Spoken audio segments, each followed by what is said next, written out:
Good morning, good afternoon, good evening, whenever it is, wherever you are. Thank you for listening to the Backlog Busting Project. My name is Wes. With me, as always, is Randy. I don't want to do this anymore. It's getting too difficult. He's got a point. So this is the next in our series of special episodes nominating games from most generations of gaming to go onto a potential top 100 games of all time list at W2Mnet.com.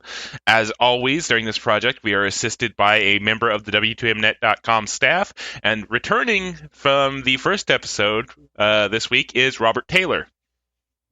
What's up? Hello. All right. So Robert specifically requested to come back for this one, and it's going to get fun in a big hurry here, I think. This is going to be ready. This is going to be good. I have a thing of popcorn ready. I'm just going to watch the verbal fencing commence when we get to this point.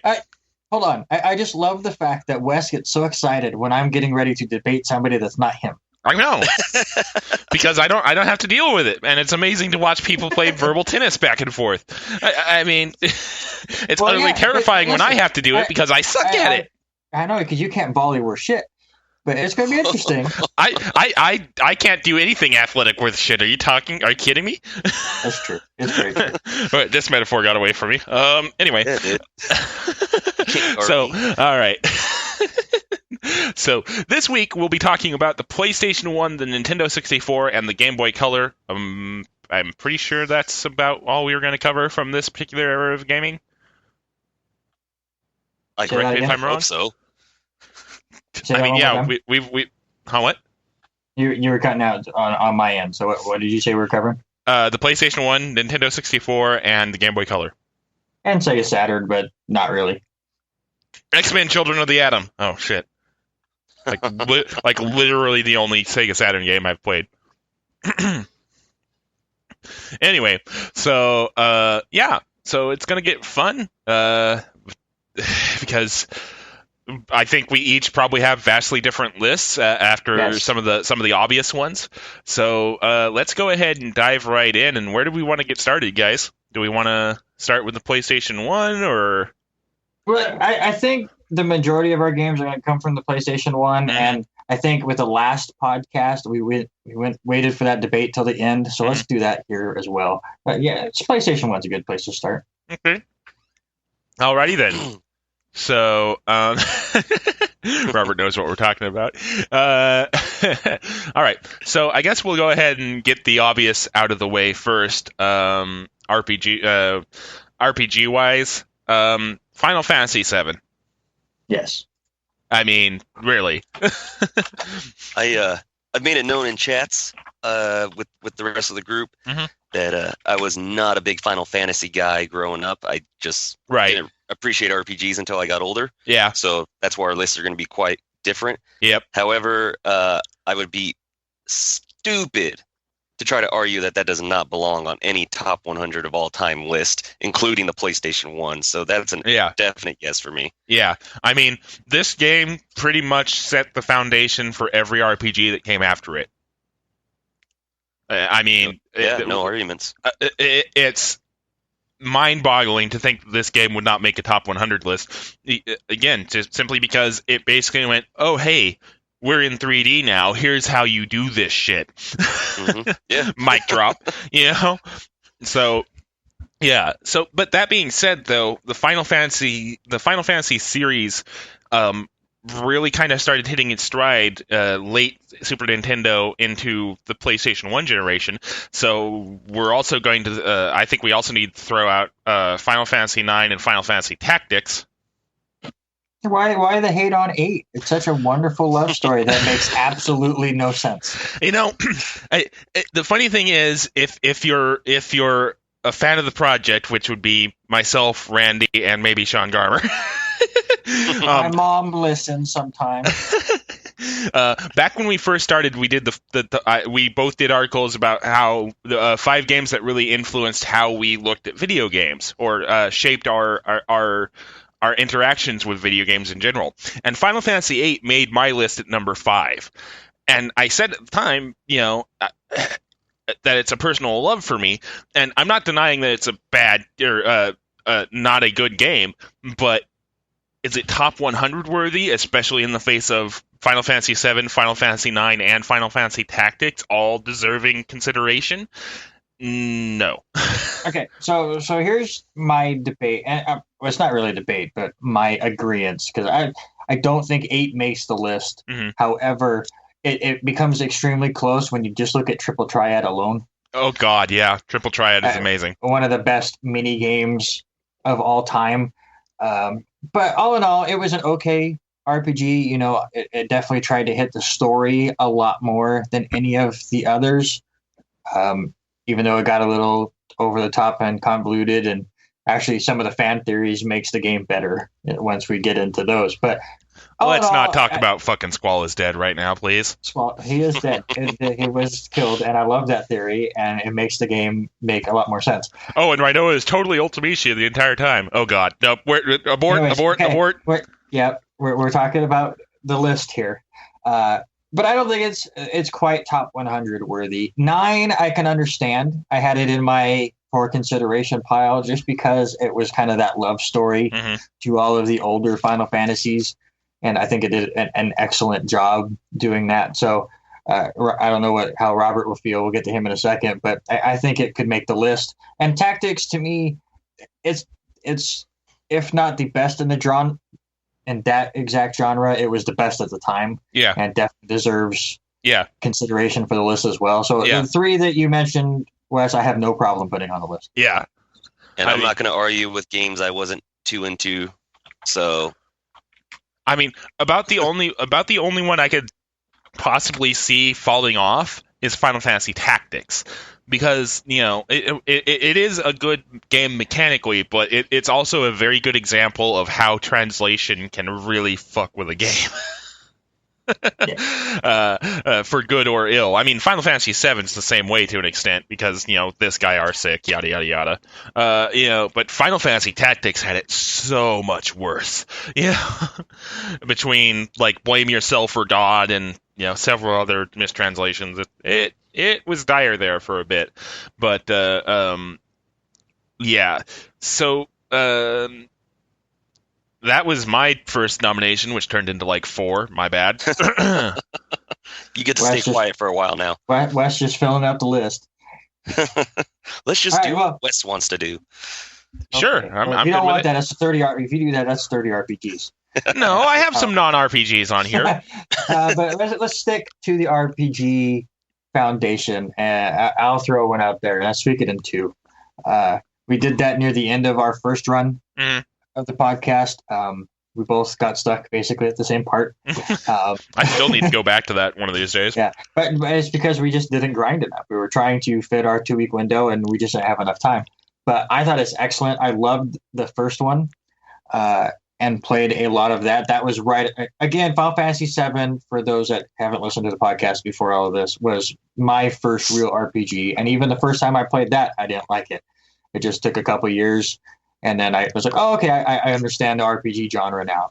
And Suikoden was one of the first ones I had played after that, and absolutely loved it. I love that you can get so many different characters to join your party and mix and match, and they do stuff for your basically home hub, which is, you know, the castle that you help build. And the more that you get, the more easy access things you can get. So I love how in-depth that thing actually is. And Suikoden 2 just made it so much better and extended all of that. So I think it has to make the list as well. I loved the huge battles from that game. Like just I mean, sure, there's still some of the old style, but it's just, I remember from that game massive battles between with the characters compared to before. So I like that they added that. Yeah, about the only thing that in hindsight I wish they hadn't changed between 1 and 2 was the war battle system. Oh my God. They went from the nice little rock paper scissors style gameplay they had in 1 to half-assed tactics game in 2, and I'm just like, fuck. Yeah, I can see that. But one thing that both of those games did extremely well was do the quick battle. Where you're playing some weak enemy, whatever, you hit the to just do everything yourself, and you just watch all of the mayhem. And I love that all 6 party members would basically act at the same time. Yeah. If they were attacking different people, they would just all go. So it streamlined everything, and absolutely. So, Robert, what about you? You give us a nominee. Okay. This, since we're sticking with this console right now, it's I think I made a note. It's one of my favorite game series of all time, but I'm gonna put in Castlevania Symphony of the Night. Yeah, I mean that was another obvious one. I was sitting here and I was like, hopefully we don't get too far off track and actually forget to mention this game, because then we're just pretty much fucked. No, this was my number 1 from the PlayStation. So just because of my love for the series in general. So I was hoping one of you didn't say it. I wanted to be able to get it off. You're welcome. So that was totally my plan the entire time. Yeah, no, I know. I could tell. I sensed it. But the game just, even though it's back, it uses sorry, I just lost my train of thought right now. That sounds like us. You're fitting right in, man. Yeah, noises come out from behind me, like in the backyard and all that. Anyways, yeah, no, Symphony of the Night, I love it. It set the tone for a lot of the future Castlevania games, especially with the leveling up system that they added, which made it way more fun. 'Cause I just love leveling up in any type of game. So the fact that they added that for a Castlevania game made it easily one of my favorites of all the entire series. Well, I just love the fact that, we have that phrase, Metroidvania, and this is what, the 5th or 6th main Castlevania game before they finally started going with that formula. But now you talk to anybody who's under the age of 25, this is what they think Castlevania is this style of Castlevania. They don't understand the side-scrolling platformer that was the old NES games. This was the groundbreaking game. You had the amazing music, and the fact that there's a whole second half to the game that you could miss. And I thought it was excellent and absolutely needs to be on the list. Yeah. Yep. Absolutely. Yes, all right, indeed. Wes. All right. So, just to prove that I'm not entirely RPGs on this list, I'm gonna throw a bit of a curveball here. And I'm going to throw out a fighting game, and that's going to be Soul Blade or Soul Edge, depending on where you lived. Ooh. I didn't have that on my list, but that... I mean, it is a pretty decent fighting game. You've got all the different characters to choose from with different weapons that have different powers, different abilities. All the story modes were entertaining. Like I still actually vividly remember Voldo's ending, where if you mashed hard enough, you could actually break Soul Edge off, and he'd just be sad for the rest of the cutscene. Just weird stuff like that. But it's also an engaging fighter, and it's weird because I played it all the time with my cousins, and then I promptly forgot about it until we were researching this, and it came up on somebody's list, and I went, "Oh shit, that's right." This game exists, and of course it's also a precursor to the Soul Calibur series, which again, great games, and maybe one of those is going to show up later. Spoiler alert! But yeah, but if I was going to go with a fighting game for the PlayStation, I mean, I would put Tekken 3. That would be my choice. That's another good one. Yeah. Yeah, I would rather go Tekken 3. It's one of those, I never played Soul Blade, so I'm not going to sit there and go, oh, it's not as good as what Wes was saying or anything like that. Mm-hmm. I just never played it. So I'm not going to debate whether it should go on the list, but how many fighting games should be nominated? You already said Soul Calibur probably will be. I have no problem with that either, but I'm with Robert. Tekken 3, I think, would be the better choice, but we can put both for now. Yeah. And Soul Blade could be one of those that get crossed off a little bit later. Right. But on that note, I'll put Tekken 3 on there as well. Okay.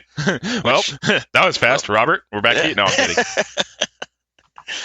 I'm kidding. If Randy wants to elaborate or throw out another actual game. So wait, is this... What was it in America? Was it Soul Blade or Soul Edge? I believe it's Blade. I think it was Blade, yeah. Okay, that's what I'm writing down. I'll double check later and let you know. I went one really quick, so I'm going to just throw out another one really quick that's a no-brainer to me. And Robert said Castlevania Symphony of the Night is his number one for the system. My number one for the system is Metal Gear Solid.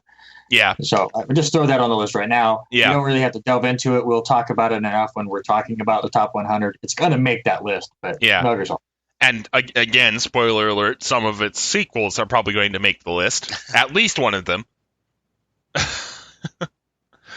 Am I wrong or am I wrong? Every single one but two. Wait a second. What is this? Every single one? But you were arguing that I couldn't put every single Zelda. Come on, man. Well, there's only a few. Yeah, there's a bit of a difference there. Anyway, there's a bit of a difference in number of games. Anyway, yeah, but yeah, but yeah, I mean, Metal Gear Solid again is one of those games that kind of transformed how games of its ilk did things. Like, it was one of the first to really have the immersive cutscenes that I can remember.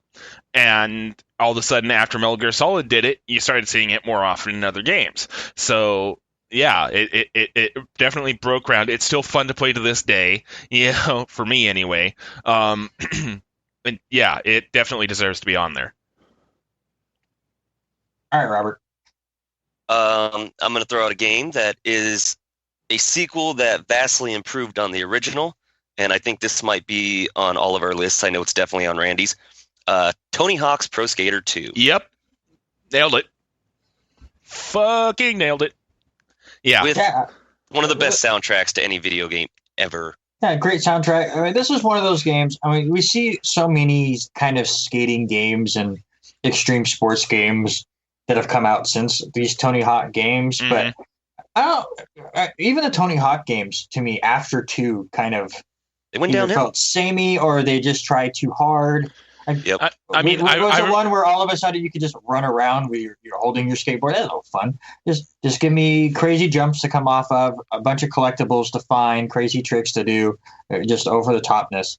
But not too many collectibles like they did later on. Like it's simple fun. That's all we're looking for. Exactly, and it had in spades. Yeah, the last Tony Hawk game that I tolerated was Underground, the original Underground. Underground 2 and beyond, I went, oh my fucking god. I could go with that. Because after Underground is where they kind of started going, hey, let's the Jackass stuff seems to be doing well. Let's just go whole hog on that. Like, oh my god, Underground 2 had that level where you rode the mechanical bull around. You skated as a Ben Franklin impersonator.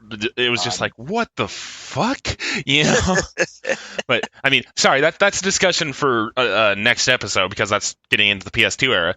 But Tony Hawk's Pro Skater 2, without me playing that and like 3, I wouldn't even tried Underground, because I actually think Underground is the best game in the series. But yeah, Tony Hawk's Pro Skater 2 definitely deserves to be up there, because it's without 2 there is no Underground. Yeah, it definitely deserves. And I know some people probably didn't play it on the PlayStation. They played it on the Nintendo 64 when it came out, like a year later, but it was PlayStation first. So yeah. All right, Wes. All right, so I'm actually kind of surprised. You know what? No, I'll wait and see if he says this. The one I was just going to. I'll throw out one that's kind of a personal nomination for me, although it is, I think it is borderline. Parasite Eve 2. I think is actually one of the better survival horror games on the console. It basically took Squaresoft's RPG systems, put them on top of what Resident Evil was doing at the time, tightened up the graphics a little bit, and was an amazing game. Like, it's genuinely creepy at parts. There's a whole bunch of different guns you can use. The parasite energy magic powers are fun and engaging. It's just a really well-designed survival horror game, and even after I started playing like the Resident Evils, and I still haven't gotten around to the original Silent Hill, I probably should. But when I played Resident Evil, after I'd gotten in contact with Parasite Eve, I was just like, eh. That's just a personal thing, because I'm sure Resident Evil is probably going to come up from one of you at some point, and But for me, Parasite Eve 2 beat Resident Evil in a lot of respects. Oh my god. No. Yeah, I'm going to disagree with that, but I'm not going to argue the merits of the game. Most of my interactions with this game was at a friend's house. I didn't really own it, so I never got to beat it. It was one of those things like, hey, I got this game, let's play, and we just sat there, so. But that last statement, Jesus, that's bold. Bold and incorrect. I actually own both Parasite Eve games now because I remember buying them like a year or two ago, thinking that I was going to play them for this podcast. For the main reason, I just haven't played them. I remember hearing a lot of people say that maybe 2 got a little bit too action-oriented and too much like Resident Evil from the people that thought which is a fair comment. Was a lot more original. Yeah. But maybe it's just because they wanted it to be something completely different and they didn't like that Parasite Eve 2 goes a little bit mainstreamy with it, but that doesn't mean it made it worse. Yeah, no, it didn't. Definitely didn't. Yeah, I mean, the original Parasite Eve, is a vastly different battle system, but it's still very survival horror-y. Yeah, so for the one of us that have really got into the series, if you say 2's better, that's what we'll put on the list. I'm not going to argue, but at some point I will be playing that series once, the actual playing of games returns to this podcast. But so I'll just throw it out there. I don't think this makes the list. Because the next podcast will have the representation of this series. But I'll throw Silent Hill out there. I absolutely loved that game. Had a lot of flaws to it. I thought it did a lot of interesting things where it took the limitations of the PlayStation and made it scary. Like you could only look so far in a PlayStation game, so they just made fog around it. So then you just had no idea what was going around. It was weird that a 2-lane street looked like the size of a freeway, and it took forever to cross the street. And a lot of people hate how you attacked in that game. I liked it just for the fact that you were a common guy. You don't know how to attack, and the game wanted you to find your way around enemies, not beat them up. But it has a much better game in a series that we'll talk about next podcast. So to me, it's a mention, but it's not on the list. What I really remember about the Silent Hill game is you playing it with a DualShock and having the heartbeat. I remember that like the actual controller would beat with a rhythm when you're at low health, and I thought that was really cool. That was the thing I remember most. All right, Robert, what do you got? Okay, I think I'm in the same boat as you when it comes to, I think it's going to be better represented in later podcasts, but I do want to throw it out there because it was still one of the funnest in the series. But Grand Theft Auto 2. Yeah, that was the Grand Theft Auto that I first played, and it was the last one before it completely changed. 3D, yes, exactly. Yeah. And I thought it was fantastic. I liked the top down of it. And I like that they've kind of brought that back with Grand Theft Auto 5 with some of the modes you can do. Like the Tiny Racers thing reminds me of it a little bit. I don't know if it makes the list. Just I might put it down there with Soul Blade for now. Oh, yeah, for sure. I don't know how Wes feels about it, but I didn't really get into the series until 3 and San Andreas and Vice City, blah, blah, blah. Which is fine because that's pretty much like 98% of the world for the most part, at least. Yeah, but I thought for what that game was, it was completely well done, especially for the system it was on. So exactly, I'll put it down there. The power, so it'll probably get cut, but we'll put Grand Theft Auto 2 right on there for now. I mean, well, we got River City Ransom on the NES, so I was like, that's probably not making the top 100 of all time. So, so could at least add it. Yeah. All right, Wes. All right. So, let's see here. We're gonna go back to the RPGs for me here, and I'm gonna throw out Vagrant Story.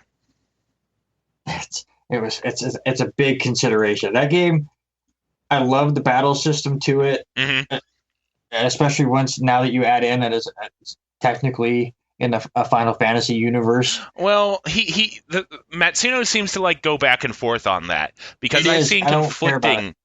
He like kind of conflicts himself multiple times on that, and it's just like, I don't care. To me, it is whether the creator of the game thinks it is or not. It is. I've never gotten too far into the game, to be honest. Same here. Kind of like Robert. It was at a friend's house, so I'd play it from time to time there. But I thought the art style was cool. And again, the battle system was really nice. So again, I'll have no problem putting it on the list. That's for sure. The art style is really engaging. The dialogue is the translation is top notch. I should say localization is top notch, because there is a distinct difference there. About the only really thing I can say negative about it is a lot of its systems are really obscure, and you kind of have to bash your face in against the obscurity for a while. The obfuscation of things until you figure out kind of what's going on, and then playing it on original hardware or close to original hardware, you could definitely tell they were pushing the PlayStation 1 to its limits, because oh my god, the load times sometimes. Ugh. But it's still an engrossing story and a decent battle system. I'll begrudgingly admit it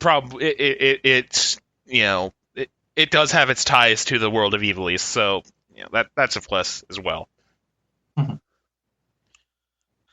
Boom, boom, boom. All right. Would that be my turn? You can't skip me. I forgot the order we went. Okay. Skip him. So we're almost getting about. There's one game that I'm kind of waiting on, just because prior to the podcast, talking to both of you, I know an interesting conversation is coming. So I'm kind of holding that one off. But so a couple. I want to add it. We'll get there. Don't worry. So a couple. One is be a kind of a quick hit. We'll see what you guys think. I think a Twisted Metal deserves to be on this list. I remember that one. To me, I played a whole hell of a lot of that game. I think Twisted Metal 3 is probably the best one. Yeah, that's probably about the only one that deserves any sort of mention on this list, because my exposure to the series was the mediocre, to put it lightly, reboot on the PS3. Let's try not to remember that game. Again, we might. I mean, we're already at 13 games on this list, and I know we're adding more just from the PlayStation. It might end up getting cut, and I won't throw the biggest fit on it. But to me, it needs represented, at least for now. All right, Robert. Well, while we're on the subject of threes, this is a one that we talked about, and I feel I enjoyed it a lot more. I don't know Wes's opinions on it, but just wait. Wait. Well, hold on. Before you say it, just wait, because Wes and I had this conversation, and his response is going to make you laugh. Inside joke for now. We'll tell it, but go ahead, Robert. All right, bring it on. I am going to choose Resident Evil 3 Nemesis. And Wes, what is your nomination from the Resident Evil series? I had Resident Evil down on my list. Yeah, and I have Resident Evil 2. So we have to pick one. So Robert, right. You brought it up. So you tell me why Resident Evil 3 should make the list. I just enjoyed it a lot more. I just enjoyed the entire game, the whole the Nemesis chasing you throughout the game, for the most part, just showing up in certain just like just jumping up out of nowhere. I enjoyed just the entire situation during the game and enjoyed the story better. I don't know. I felt like they tightened up the controls a lot better, especially compared to the first one. That the very first time you come across a zombie in the first Resident Evil in that hallway when you enter that room was the most like painstakingly biggest chore I've ever had, controlling a camera in a video game. So, and I thought Nemesis kind of tightened everything like that up. Well, you never had to control the camera. They were deadlocked, but yeah, doing the tank controls and getting used to those. I can understand. And I don't even think they really tightened them up as much as we just kind of got used to it. That could be true. All right, Wes, why do you say the first one? Honestly, it's more of a question of the first one is the only one I have really extensive experience with. I didn't really play and even then, Resident Evil 1 on the PlayStation 1 was more an experience that I sat there with my cousins and played with them, with the lights on and taking the piss out of it the entire time. So, that kind of colored my perception of it. I played the remake for the remaster, reimagining, whatever the hell you want to call it, on the project, and I enjoyed the reimagining. But again, as far as PlayStation 1 era stuff goes, for survival horror, I always defaulted to Parasite Eve before I defaulted to Resident Evil, as we already discussed, and I went a bit hyperbolic on, but that's beside the point. So I just threw Resident Evil on there simply because I knew the series as a whole deserved to be on the list, but I didn't want to just throw out a name and then go, oh, wait, I've never played that. So I think maybe Resident Evil makes the list, but in that remake version, I thought that remake was excellently done. The reason why I say 2, and part of it is because I played the holy hell out of this game. Before speedrunning became an official thing, I technically, without thinking about it, was a speedrunner of this game. Right?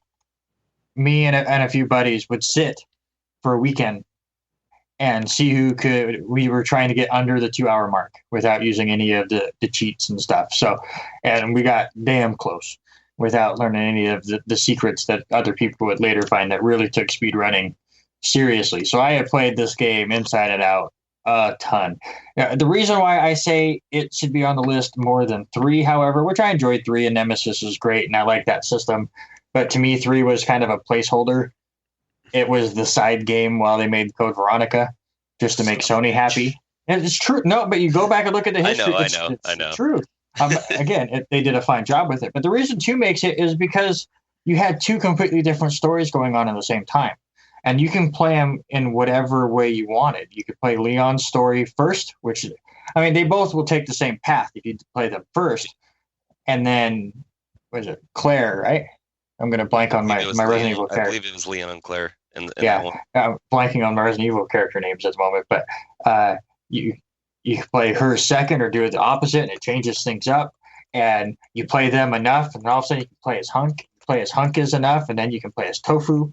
And they added a lot of extra stuff to it, but I just love the fact that there were basically 2 different games thrown together into one. And I know on the next podcast, Resident Evil 4 is going to make the list, and I absolutely love it. I also think it killed the series for a while, but we'll get into it. To me, 2 is still my favorite Resident Evil game, and that's why I think it should make the list. So we might just have, I don't know, we might just have to put that on the list and just have everybody else decide, like between the 3. Maybe take this away from the 3 of us, since we're all completely different here. Well, I was about to say I abstain simply because like I said, I have very little to know. Like, I have played maybe 20 minutes of 3, and I have never even started a game of Resident Evil 2. So we're saying we're putting 2 and 3 on the list for now? I would, because you're going to save the first one for the remaster, you're saying, the remake. And that's if it makes it. We're getting to the point where the first 4 Resident Evils would make the list. Yeah. And that should probably be it, to be honest. But yeah, that's true. Yeah, and then just, eventually one of them by everybody else might get just ranked off the list completely. So yeah, we'll put it there for now. Again, we might have to make this decision because now we're at 15 games just from this system. And I'm sure there's a couple more that might make it. Wes, you have another nominee? I do, and it's Tomb Raider 2. No, that was on my bubble. No Tomb Raider. No, it's wow. That's strong. Yeah, that's just straight. The remakes are great to me. Again, I can get outvoted here, and that's why we have Robert to break ties, and it's not just me. But to me, Tomb Raider's overrated. The originals. At least, if not overrated, they have not aged well. I'll go that far. They definitely have not aged well. And to me, that is a big deal when we're coming up with this list. Is trying to go back and play it. It's tough.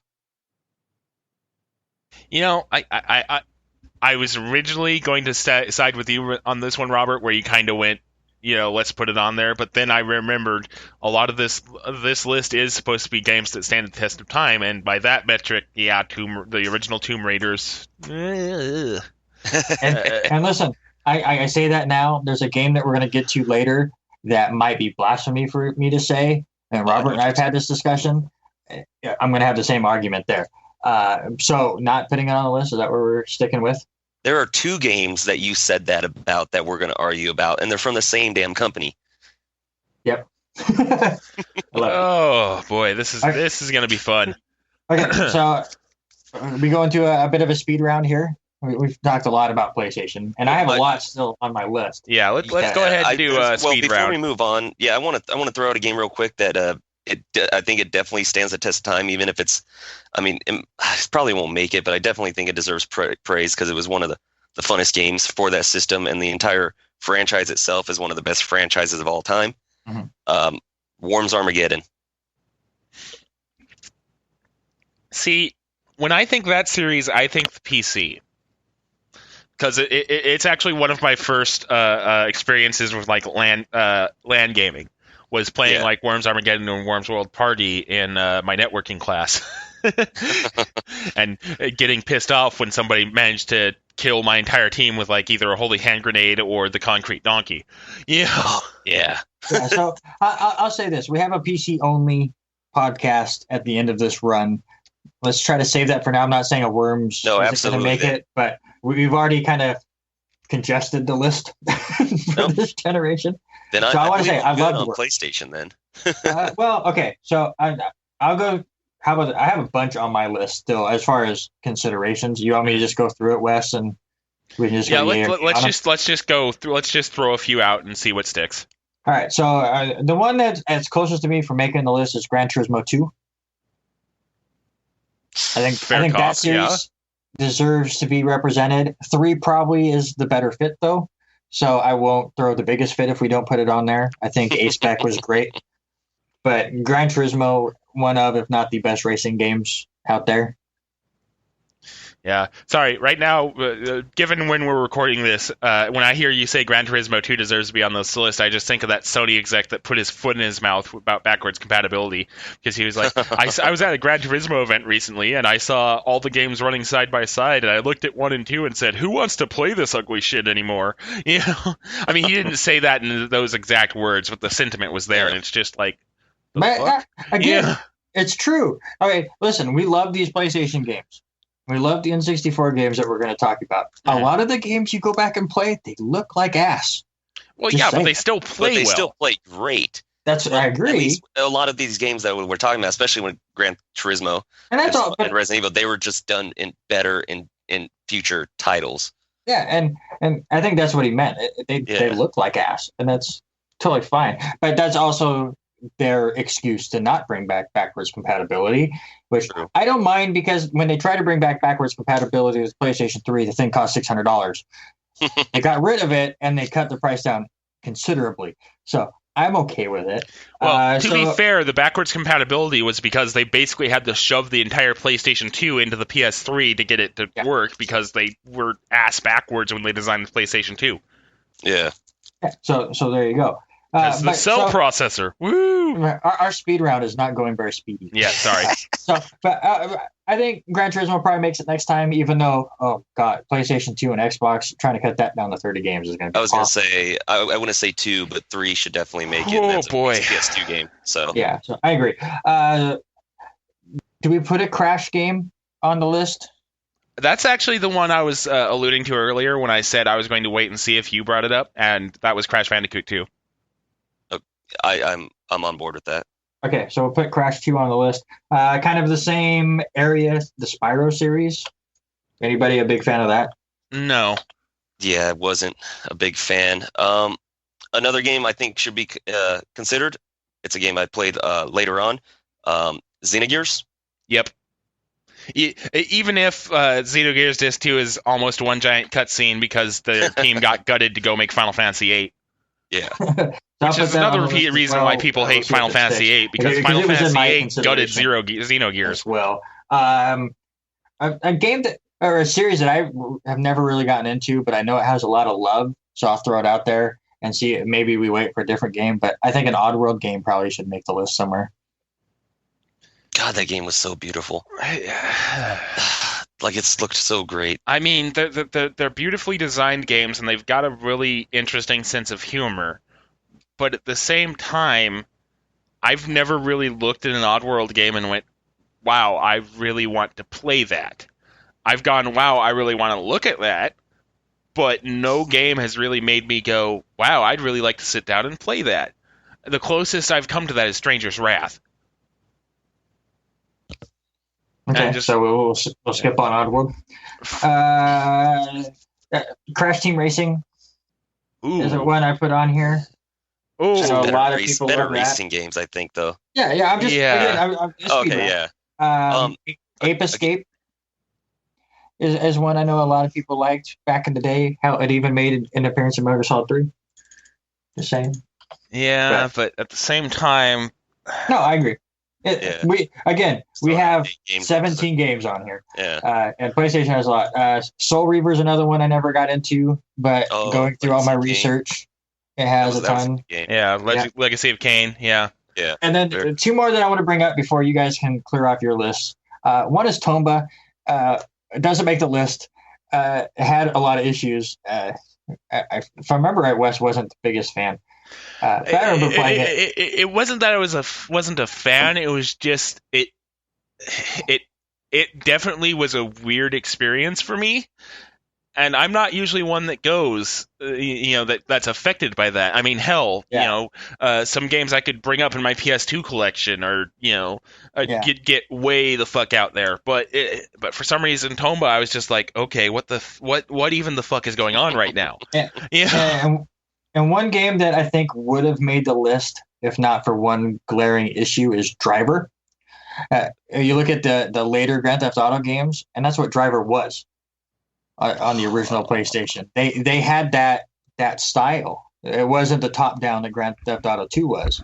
They had that Grand Theft Auto 3 kind of improved on the next generation.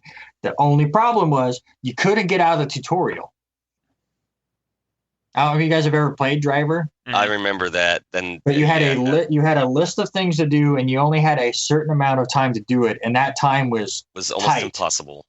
So just to be able to play the game, you had to master these controls. And to me, that's why it would never make the list, but I wanted to give it a shout out. I think it was ahead of its time, but it wouldn't make the list. You guys have anything else that I didn't touch on?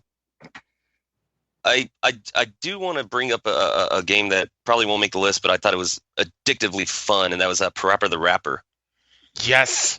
I mean, it doesn't make the list simply because it's not a very good gameplay experience, but the songs, I still hear the songs in my head to this day. It was addicting. No joke. The second you said Parappa the Rapper, and I know this is a little bit not actually the game, but the second you said Parappa the Rapper, I started hearing the Jay-Z / Instructor Mussolini matchup in my head.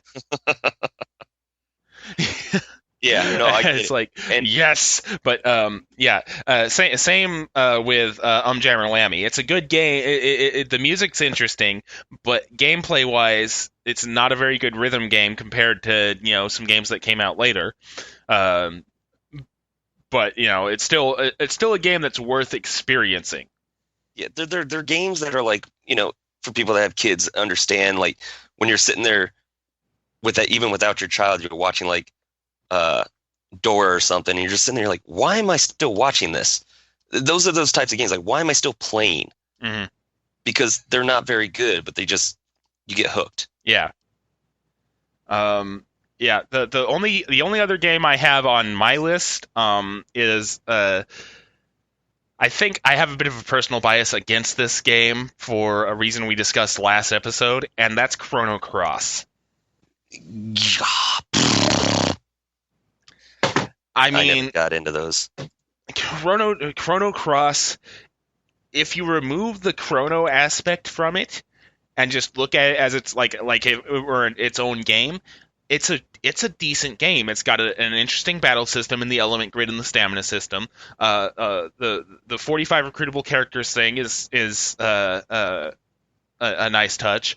The soundtrack and the artwork are both goddamn amazing. Like, the soundtrack is one of the best soundtracks of all time, and I will fight anybody who disagrees. Like, but the thing is, and I think this happens for a lot of people, is they just can't get over the fact that this is a Chrono game, because for some reason they backload a lot of the connections to Chrono Trigger, and those connections basically shit all over everything you did in Chrono Trigger. Like, pretty much every character you play as Chrono Trigger dies off screen before Chrono Cross even starts. You know? And it's just like, they could have done this so much better. God damn it, you know? But everything else that isn't part of them trying to shoehorn this plot into Chrono Trigger is actually fun. But then you have to wrestle with the fact that it's technically a Chrono Cross Trigger sequel, and it's like, well, fuck, you know? I agree.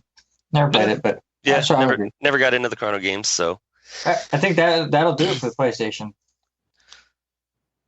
And spent a while. Yeah, we did. This is going to be a long episode.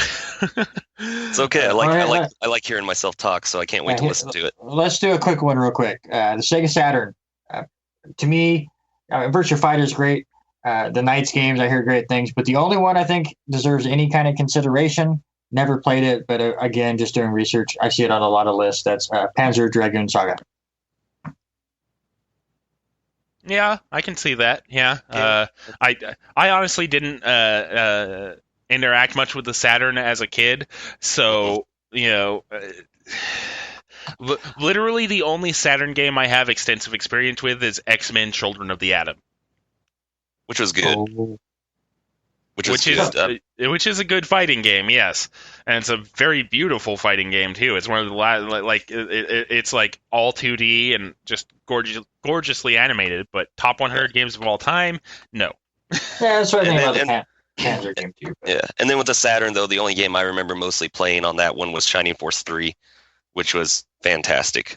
But I'm not sure if that makes it. I mean, I didn't have it. A friend got it, and. Yeah. One of those situations again, so well, and this kind of came up pre-show as well, because it's because again of when we're recording this. But the problem with the Saturn was, for most of the world, Sega did the whole "it's out now" thing without telling their partners, and not a bunch of games came out for it, and it flatlined. So not a lot of games came out for it, period. Yeah. Because it pretty much launched and then immediately died. The moment that killed Sega as a viable console company. Well, they did their damnedest with the Dreamcast. That's next episode. But yes, ahead of its time. But anyway, sorry, we're getting ahead of ourselves. But yeah, that's the Saturn. Let's go ahead and do we want to delay the inevitable a little bit more and talk about the Game Boy Color? Yeah, let's do Game Boy Color. It won't take long. Yep. Yeah, I've only got a few. Okay. Since I started PlayStation, Randy, how about you go ahead and start Game Boy Color? I mean, to me, there's only a couple. I guess you could put this as one, but the Oracle of Seasons, Ages games, I think need to make it. Yeah, absolutely. The link, the cable link was just awesome. I agree. Yeah. Let's see here. And that, since we're doing that, though, I guess even though it's a Game Boy game, I thought it was better on the Color. Link's Awakening. Link's Awakening DX. This came up last episode. Actually, I tried to nominate it for last episode, and then I immediately went, well, DX was better. Absolutely, and it's one of the best games in the series in my mind. I loved it. All right, Wes, what do you got? Both of those are on. Okay. This is a bit of an oddball choice, but Metal Gear Solid Ghost Babel. The fact that a Metal Gear game is on the Game Boy Color is still weird to me. There's a Resident Evil game on the Game Boy Color, too, I think. Yeah. There's a lot of games on it, that probably shouldn't be. Yeah. And Ghost Babel is kind of one of those ones that should and shouldn't exist, honestly, because it's got some interesting ideas. Does it make the top 100? Probably not, but it's still a pretty decent game in its own right. Mm.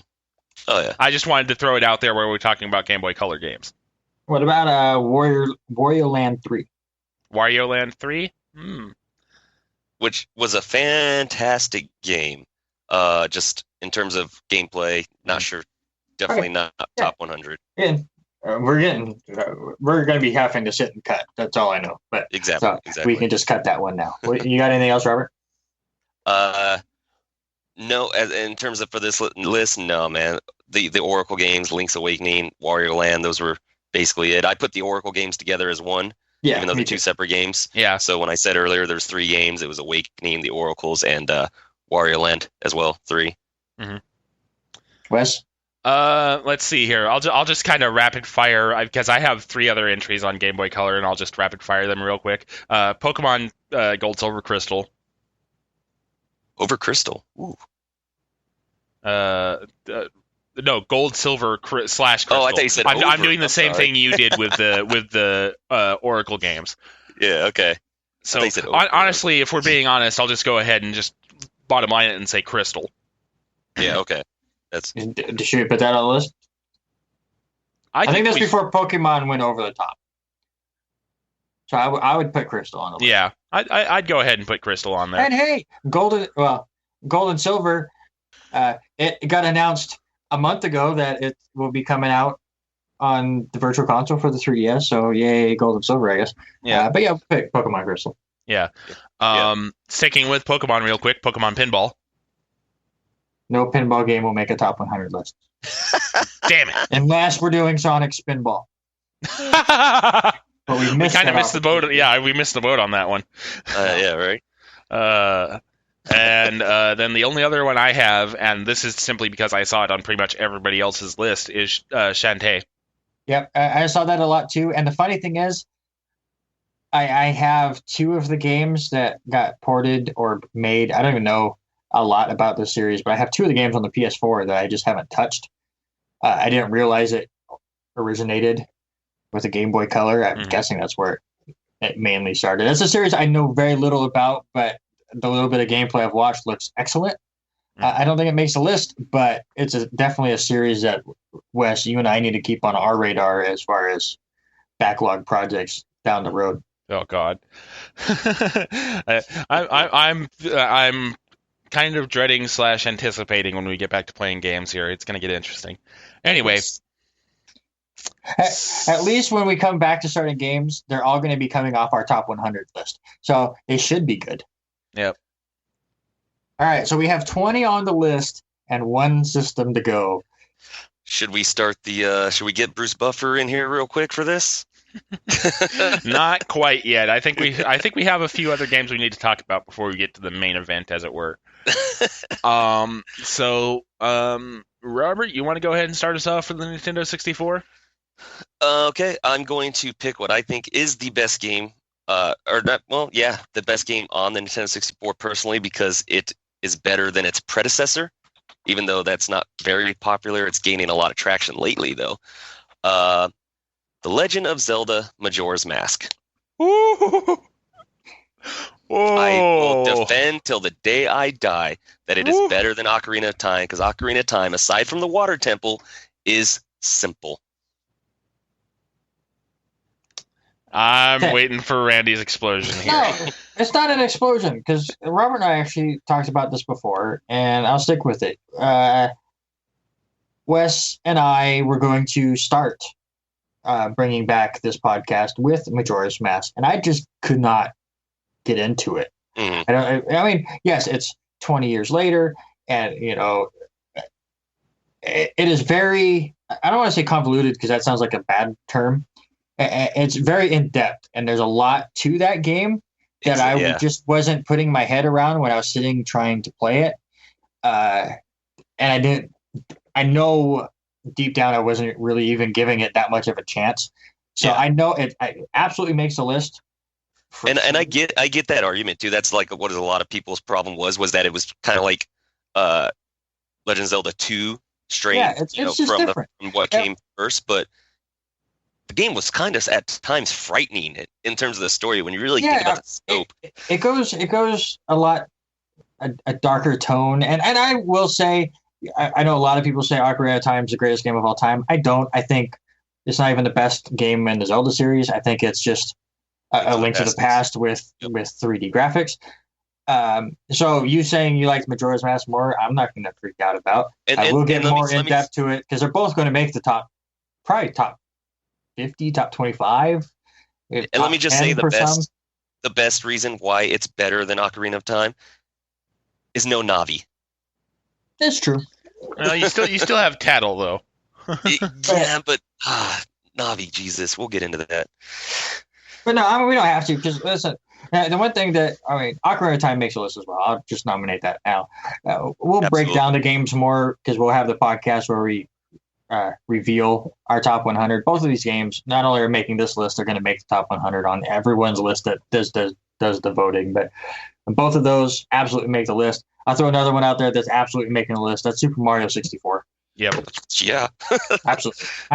Let's just go ahead and get that out of the way. We have a lot of games to debate, one in particular, but there's a lot of these games where I debated with myself as far as should they make it or not. So let's get the three main ones out of the way. Wes, give us another one. No pressure.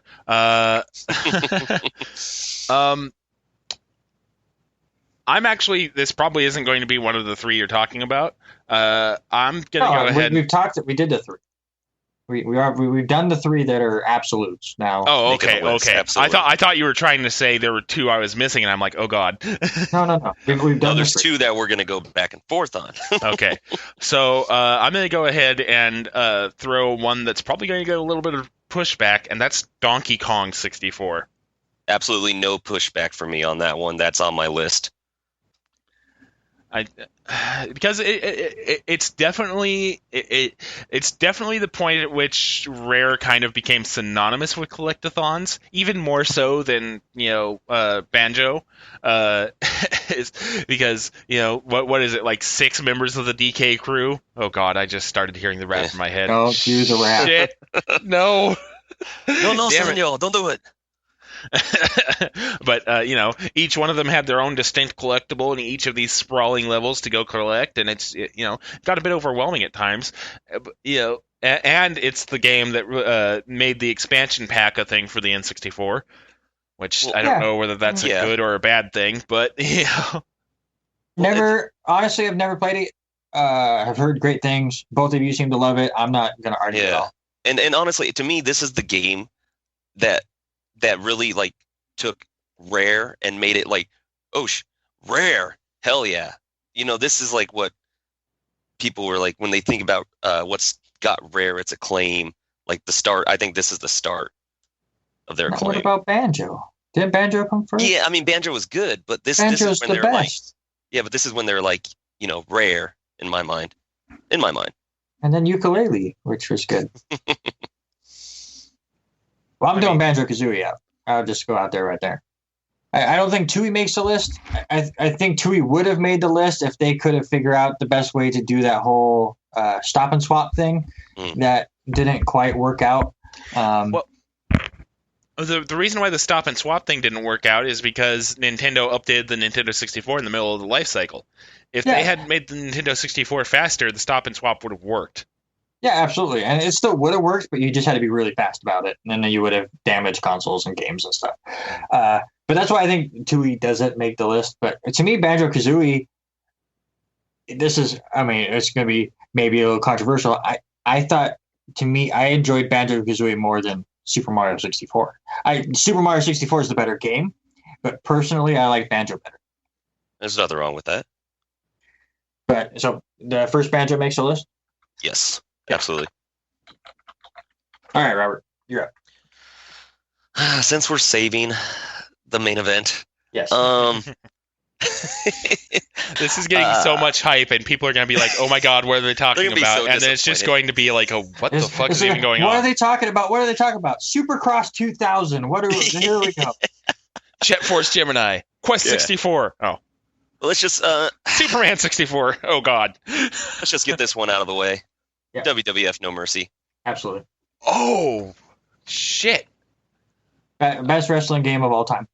I graphically looks like complete ass right now. Yeah. I mean, that is not aged well, but just that is a game that anyone can pick up and play.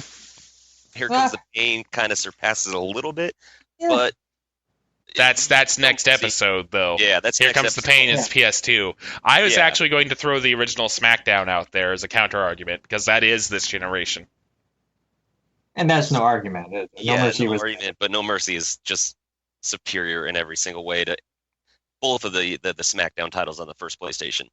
So, okay, No Mercy's on there. What do you got, Wes? Let's see here. Let's go ahead and throw this one out here because we did have talk about there being better racing games. Mario Kart 64. It's definitely on my list. Without it was on my to chat about list. I enjoyed it. I think Double Dash is better. I think Mario Kart 8 is better, but Mario Kart 64 is definitely a good game. I have no problem putting it on the list for now. We're running out of space, so we'll have to start debating here very soon. But Mario Kart 8 or 64, yeah, I'll put that on the list. Let's stick with the Marios. I don't know if these will make the list, but any of the Mario parties. They were done better later on, I believe. Just way better. The only one I would argue that could make the list is 2. 3 kind of started doing the theme stuff. 1 destroyed your hands. They had to start sending out gloves for some of those mini games. I thought 2 was pretty good. But yeah, I can see there were other good ones. Not talking about 10. 10 is the no, devil. I was talking about 9. Yeah. So yeah, I have no problem not, but I was sticking with Mario. All right, go ahead, Robert. Which one of these do I want to throw out? Kind of want to throw out one. Okay, well, Harvest Moon 64 is on my list. I was a big fan of the Harvest Moon games. I don't know if it makes it, but I think even with similar type games coming out with better graphics nowadays, I think it's still the best farming type simulator ever made. There's a game that will come up on the PC episode of this show of this that I think outperforms Harvest Moon 64. So I'm gonna have to go pass. Yeah, I never really got into these. I think I know what game Wes is talking about, and I enjoyed that one. But the battle between Harvest Moon and Animal Crossing is tight. I don't think either of them make the list, but it is definitely worth consideration. So. Okay. Well, I'm going to go ahead and throw Super Smash Brothers out there. Did better. Confession. Great concept. Great concept. I just think there's other Smash games that were far superior than this. Again, inspirational games, sure, we can put it on there. Yeah. That's fair, but I figured we'd be remiss if it didn't get thrown out there. Oh, you'd have a lot of people crying foul. What are you guys doing not talking about that? Yeah. So this is, I bring it up for the N64 game, but I actually nominated as an arcade game, NFL Blitz. Ooh. Yeah, I mean. Yeah. Yeah. You can't not. Yeah, that pretty much sums it up. I mean, that was actually some of the most fun I had at the second marathon was the NFL Blitz games, even if I was getting my ass completely stomped. Yeah, I mean, they took the NBA Jam formula, put it in football, and it worked perfectly. Exactly. And then the NFL became the no fun league and said you can't do that shit anymore. They're starting to have fun again. They're going to let some celebrations, as long as you don't hump the football. Anyways. Speaking as a Seahawks fan, I just remember when one of our guys got penalized for thrusting more than 2 times. It was clearly a thing of, well, you thrusted 3 times, now we have to throw the flag. That's an entirely different podcast. Yeah, that's an entirely different podcast. That's we could talk about how many times Kelsey's been. But flagged. if you want to listen to that, Football to the Max on W2Mnet.com, or if you are a fantasy fan, Fantasy Football to the Max returns in August on W2Mnet.com. I am a company man. Absolutely. Whose turn is it? And that was your cheap song of the day, brought to you by Degeneration X. I mean, wait. Yeah. Okay. And that was your co-host, our old as fuck reference of the day, brought to you by We're Old as Fuck. All right, Robert, I think you're up. All right, well, I'm just going to get this out of the way, and this was one of the games we were talking about. I just don't want to go back to back. So I'm going to nominate GoldenEye. Ooh. I mean, I have gone back and played, and it still holds up. Sure, the graphics look clunky, but the multiplayer itself is still fantastic with your friends, even if you do know where all the hype comes from. I went back and played this, and actually, I played it with my 8-year-old son. It was. I don't think it aged well. Now, listen.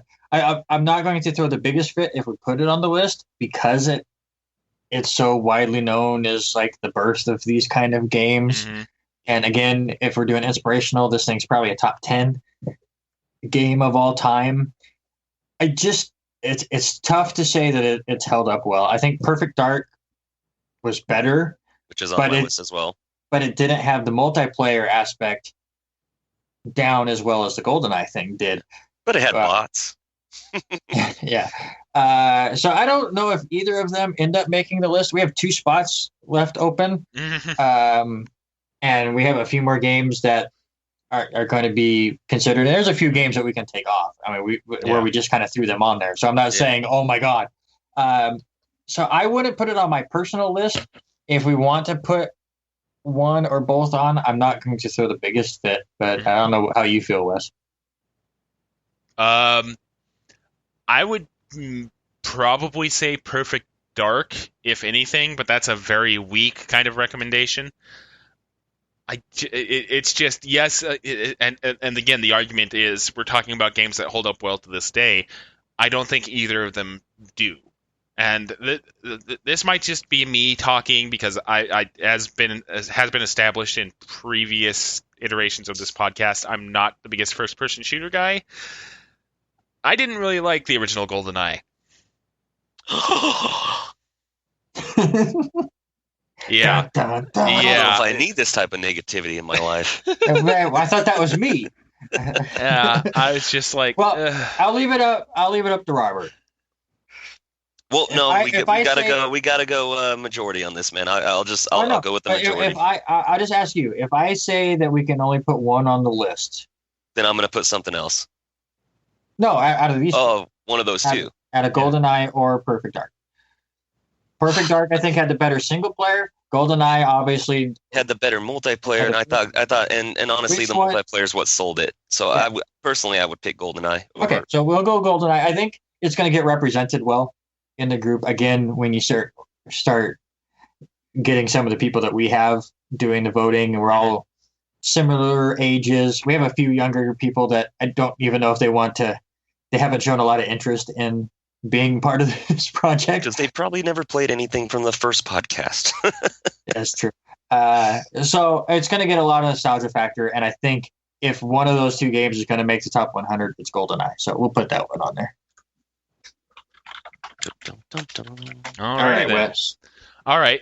So this one's kind of a personal one, and also one that's probably going to be better represented an episode or two down the line.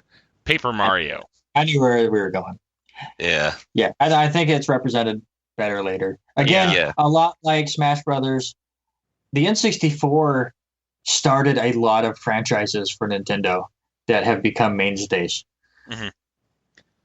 Yeah, I think everybody here knows which exact game I'm going for here. And of course, it's Color Splash on the Wii U. I mean, fuck. Wait, that was a joke? Okay, so here's one that's interesting. I don't know if it makes the list, but I enjoyed it, especially I think it came out at the perfect time the craze was there. Pokemon Stadium. Yep. I knew where you're going right as you said. Perfect time. Yeah, it's a pretty decent game in its own right, and it happened to hit right at the time where Pokemon started getting big. And I know that we have that other Pokemon battle game that basically is like Street Fighter. But the thing I've noticed there's not that many Pokemon in it. This thing, you could have them all. Yeah. And it's like actually having a battle through the Game Boy, and I think it should make the list. Here's the thing, though. Do we want to throw this in with the other kind of series that we've thrown out there and say it was done better later with Pokemon Coliseum? Yeah, I will give in to that. Maybe because those games come out in generations that they're probably not going to make the top 30 when we get down to some other games. That's a valid point. Yeah. So go ahead and keep Stadium on, I think. Yeah, because Coliseum might have a bit of a tougher fight with the generations they're in. Yeah. All right, so that's 30 games. So we're done. And there's one that hasn't even been brought up yet, and it's not even the one we're going to argue about. Yeah, and I think I know which one it is. So, I mean, let's just say it because it's got to make the list. Star Fox 64. Yep, Star Fox 64. Yep. I agree. So we need to cut one. I nominate Soul Blade. Honestly, I'd cut GoldenEye to put Star Fox on. That would, I mean, if that was the one everybody was arguing against, I wouldn't take it off. But Star Fox needs to be represented. There's a lot that I would. I'm actually going to go with Randy because I can admit that maybe I have a little bit of bias towards first-person shooters. So I'll go ahead and just go. Let's just cut Soul Blade and be done with it. Okay. Cool. So Star Fox definitely needs to be represented. It was it was much better than the Super Nintendo one. So all right. So go ahead, Robert. Sorry. I was just carrying on with Star Fox that it with other attempts it just has not been bettered. I think it was only 2 attempts since with the horrible DS version. And we got Star Fox 64 DS, Star Fox Adventures, and then Star Fox Zero, I believe, was the next attempt after that. I find it hard. Star Fox 64 is one of those games I just find hard to believe that they could top, even to this day. I just remembered you're not actually talking about the DS port of 64. You're talking about Star Fox Assault. Anyway, yeah. So I'm going to go ahead and light the fuse on this one that we've been kind of poking around all episode, and then I'm going to step back because I have no dog in this fight. The last game we need to discuss, which has been a point of contention for these two ever since we started this project, and that's going to be Conker's Bad Fur Day. Yes. Gentlemen, have at it. It's awful. No, it's not. It's one of the best platformers still to this day. Platformer / puzzle game. Come on. What? The controlling's not good. The platforming is the controlling wasn't even that good on Super Mario 64, but we loved it. Stop it. It was good. The camera sucked. Well, they were learning. And the camera's still terrible in Conker's. Let's get that out of the way. Listen, I played Conker late. I played it for the podcast, actually really early on in our podcast. And I was like, okay, we're going to get into it. It's rare. I'm a big banjo fan. All right, here we go. And once you get by the teenage style jokes, I thought it was bland. I thought it didn't do that much original. Yes, the Great Mighty Pooh song is historic, and I enjoyed that part. But there's just a lot of times where it gets too convoluted at times, and it tries to do too much and doesn't. I don't think, to me, and listen, you're a fan of it, and you're probably going to, again, the nostalgia glasses, which I bring up all the time, are tough to take off. But playing it when I did, which was almost 20 years after the game came out, I think it tried to do too many things and did too many things okay, but never nailed one. If that makes sense. And I'm going to completely disagree. I thought they did everything just fine, and I believe it still holds up to this day. I still do play it to this day. And the multiplayer in it is still fun. My friends still bring it out sometimes, and just to play. I don't. If this or the Xbox remake doesn't make it, I'm going to be very upset.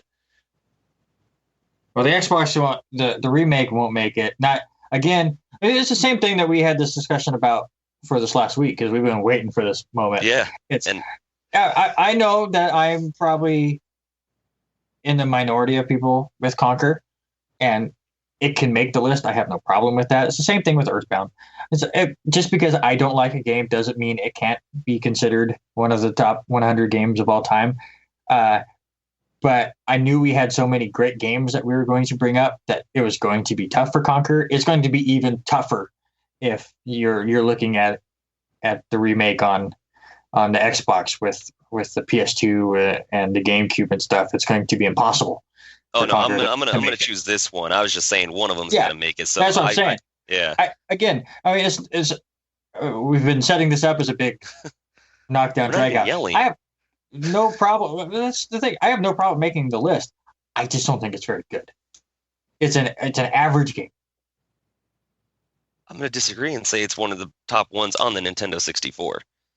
Not even a top 3 rare game on the N64.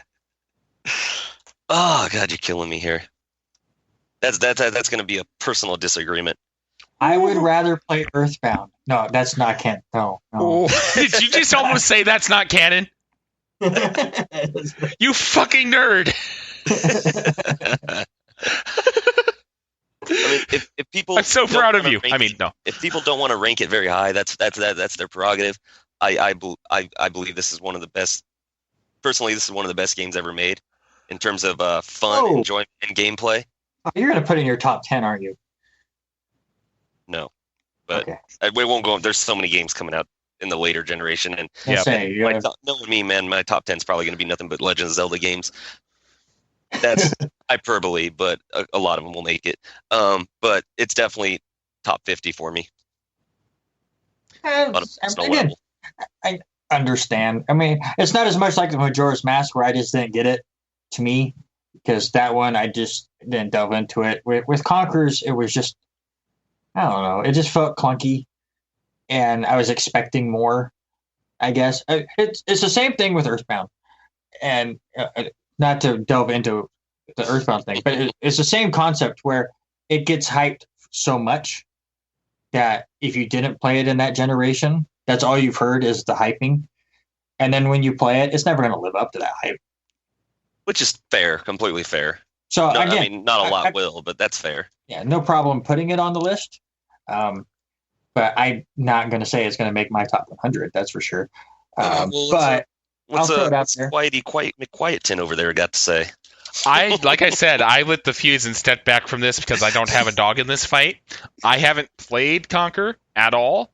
Like a lot, most of the games I threw out for the N64 are the ones that I played.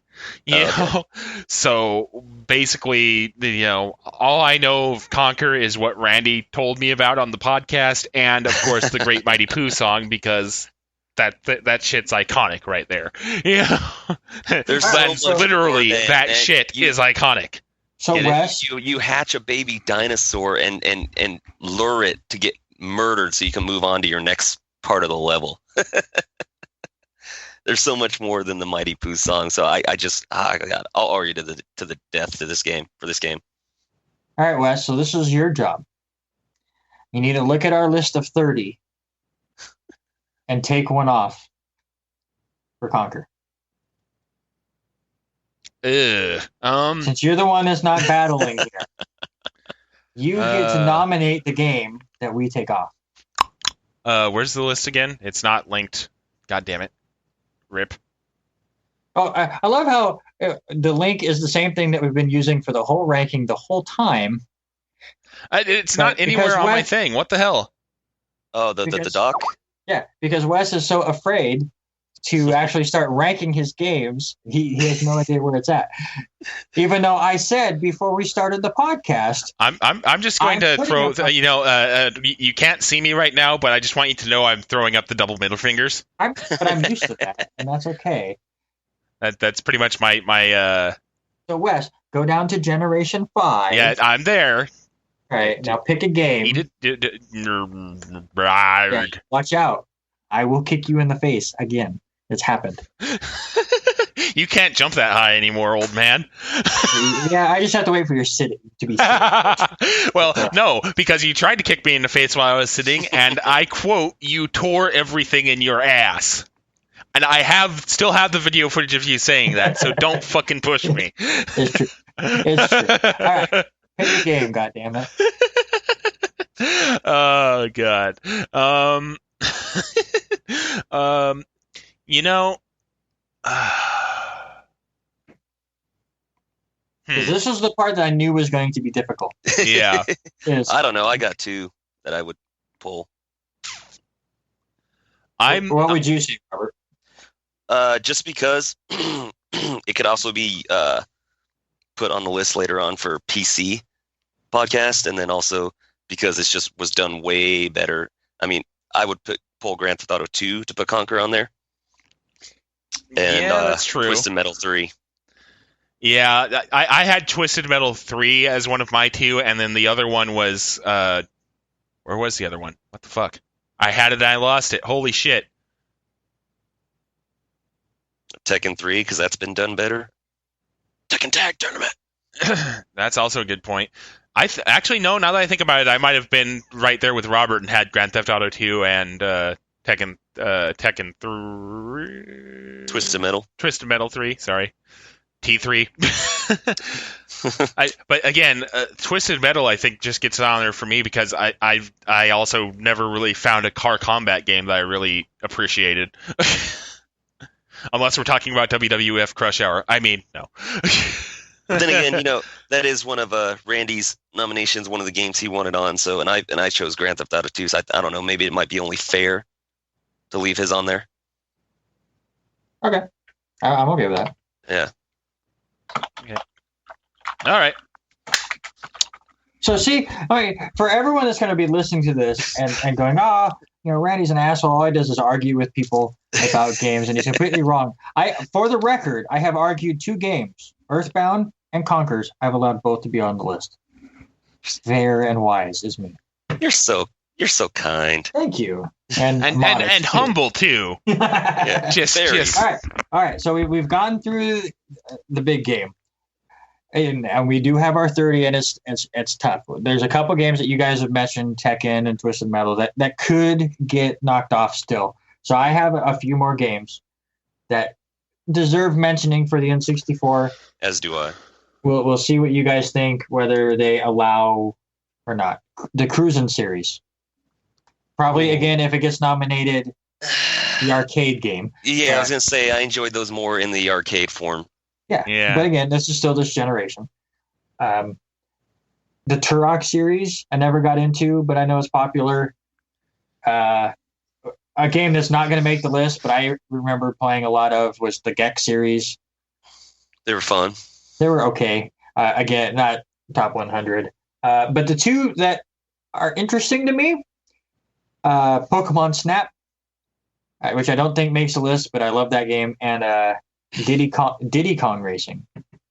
Pokemon Snap was on my list, and I was going to mention it as a nice segue from the Pokemon Stadium. Yeah, thank you. I couldn't think for a minute.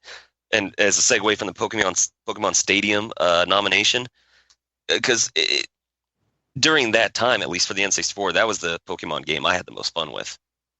And it was one of those games you could just sit around with everybody, even though one person is just really holding the controller. So I enjoyed it. Okay. So what do you think of those, Wes? About the only one I could see there being any argument for whatsoever is Pokemon Snap. But even then, I'm kind of sitting here going, ugh. Yeah, again, not the best game. It's one of those games I wish they would redo. Yeah, especially on a game like this. But then again, with Pokemon Go now, I don't know. Well,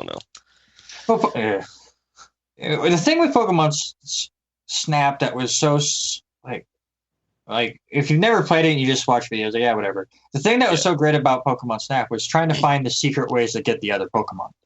Exactly. Yeah. Because there were a lot of usually it's, oh, there he is, take a picture, whatever. But there's a lot of times where you had to do like 4 or 5 different steps just to get it to appear, and then at that point you had no idea even then. And it came out at the time, it's early on in the internet days and stuff, so it was still a lot of word of mouth.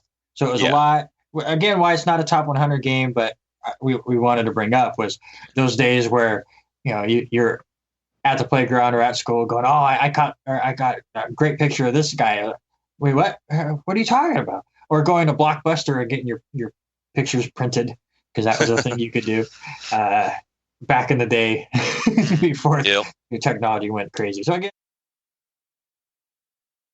30 here, which I don't think Diddy Kong Racing or Pokemon Snap will take over. But games to be mentioned. Robert, did you have any others? I have a couple of sport type games that I want to nominate, or not nominate, but at least bring up. They deserve recognition for how great they were. The first one is 1080 snowboarding, which was one of the best. And I'll talk to you about this, Randy, on the chat before about bringing that up. And I think it was fantastic. It's one of the best games over, like, sport games on the system in that generation. Just the way it handled, you felt like you were on a snowboard. It was really well done. They had so many different options. You could, with the race, the the half pipe, everything. I thought it was one of the better sport games for the Nintendo 64. Yeah, that's a good point. Yeah. Again, though, that's also just kind of, I don't know if it makes it or not, because there's some better snowboarding games next time. Same reason is there? There's a better snowboarding game in this generation. Yeah, I was about to say Final Fantasy VII. Nice. Damn. Fucking nailed it. I was actually going to go Cool Borders 3, but for this generation. Next generation, you'll just have to wait for next time? ? But I mean, don't get me wrong. It's not a bad game by any stretch of the imagination. But top 100, probably not. No. And then the other one I wanted to bring up too, the other sport, which was a fantastic, Wave Race 64. Oh, holy shit! How did we forget about Wave Race? Yeah, that's been on my bubble list. I was waiting towards the end. Wave Race was. Jet Moto was better. I was also a Sony guy. Oh yeah, I was a Nintendo guy mostly growing up, and I still am, in a sense. But no, I disagree. I think Wave Race was fantastic. It had so many different shortcuts to take. Not even a full argument. Wave Race was great. Yeah. Okay. I just remember that was basically the end. Yeah. So some of the other Mario games, like Mario Golf, was fun too. Yeah, Mario Tennis, great. A lot of the Mario sports spin-offs are actually pretty damn good, even though they have no right to be. Like, Yeah, I agree. Did anybody bring up Mario Tennis on the Virtua Boy? No, nobody. No, did. Okay. Damn, Virtua Boy cuts. Damn. All right. So, any other real nominees, or should we count down these 30 real quick? Do you think Rogue Squadron deserves a nomination? No, I never got into those Star Wars games. No, they had a couple good ones, and I remember there's moments in those games that were okay. I remember doing the whole loop around the little walker guy, but I don't think they quite make the list. Fair enough. All right. So I don't really have any other nominations. So unless you guys have any more, I think we're free to let Randy run down the list. Mega Man Legends. Oh, fuck. I was just kidding. That game was horrible. I don't like them. I just want to do that for Randy. It has a great following. I never got into it. Yeah. I'm an old school Mega Man guy. Like, X is as far as I go. As far as Mega Man, the rest of Mega Man just kind of fell apart. Like, I know a lot of people play the Battle Network games and stuff. It's not for me. I'm a platformer at heart. So yeah, and this is quite the list of 30. And once you add it into the other 47 games we already have, it's going to get tougher. Luckily, I'm still the only person that's actually ranked all 47. Well, no.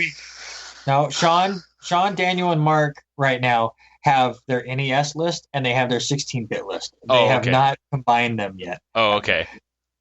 I was seeing that and I was like, wait a minute. Yeah, they haven't combined them. But all right, so here we go. In alphabetical order, you have Banjo-Kazooie, Castlevania Symphony of the Night, Conker's Bad Fur Day, Crash Bandicoot 2, woo, haha, Donkey Kong 64, Final Fantasy 9, Final Fantasy Tactics, Final Fantasy 7, GoldenEye, we got Majora's Mask, Ocarina of Time, and Oracle of Seasons and Ages, all Legend of Zelda games. Also, Link's Awakening, so 4 Zelda games have made it. As they should. I have zero problem with. Mario Kart 64, Metal Gear Solid, NFL Blitz, Parasite Eve 2, Pokemon Crystal, Pokemon Stadium, Resident Evil 2 and 3, Star Fox 64, Suikoden 2, Super Mario 64, Tekken 3, Tony Hawk's Pro Skater 2, Twisted Metal 3, Vagrant Story, WWF No Mercy, and Xenogears. And I know we brought up a lot of games and waved off a few, but we probably missed some as well because there's a ton. So definitely yell at Wes on Twitter. All right, and that would be at Backlog Busting, or you can yell at Randy Isbell, or you can yell at us in the comments when the post for this episode goes live at www.net.com. Maybe even send a carrier pigeon. Please don't send carrier pigeons. Maybe stop by my Twitch chat at Backlog Busting if I'm streaming to yell at me. And also, since he was on this episode, you could yell at Robert, and I've forgotten his Twitter handle because I'm professional as fuck. That would be at XRockX, That's a lot of X. The best I could do. It was the best I could get that name. The best I could do to get it. So. Alrighty then. Next week, this week was tough. We had a few things we had to cut. Next week is impossible. As we do the PlayStation 2, the original Xbox, the GameCube, the Game Boy Advance. It's impossible, guys. To cut that down to 30 is impossible. Who's your victim? I'll tell you right now, Team Eco is my first victim. No, I was saying the victim to help you guys do that, because that nobody's nominated themselves yet. Yep, nobody's volunteered, so we'll see. But I haven't thrown it out there that we haven't got anybody for the next couple. We're starting to get into these generations where some of the younger members of W2M can help out. So maybe we can get one of them. Wait, did you just say the Team Eco games you're going to be your victims off your list? Oh, I need to go get some more popcorn for next time, I think. Wait, I just got that. Robert's not allowed on that podcast. No. One of them might make the top 30 because, again, I'm fair. At least one of them has to. I'm fair. I hate them both. And we can talk about it after the podcast. I hate them both. I hate that team. Everyone waited for Last Guardian. It came out, and 2 days later, nobody was talking about Last Guardian anymore. Because guess what? Garbage. Anyways, let's end this podcast on a happy note. I'm getting heated. Alrighty then. So yeah, that's a thing that you can look forward to next week. Until next time, whenever that may be, as Will Wheaton always says, play more games. Have a good morning, afternoon, or evening. Later.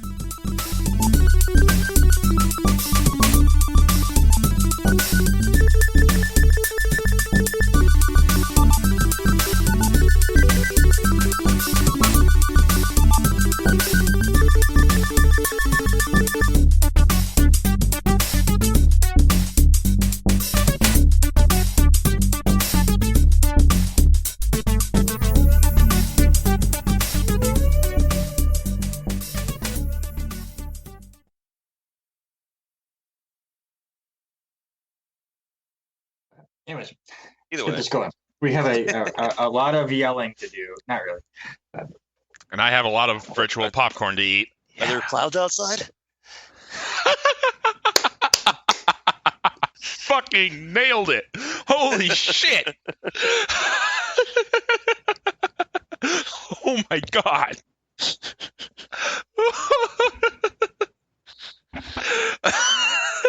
Jesus Christ. Oh, that was... Simpsons references are the greatest. Old man yells at cloud. Oh God, that was. Oh boy. Okay. All right. I think we're. And we're officially done. We haven't even started yet. Just release this as the episode and be like, oh, 30 games, by the way. No. Anyway. Leads up to that one punchline at the end. Oh, Jesus. All right. No games from this generation. All right, bye.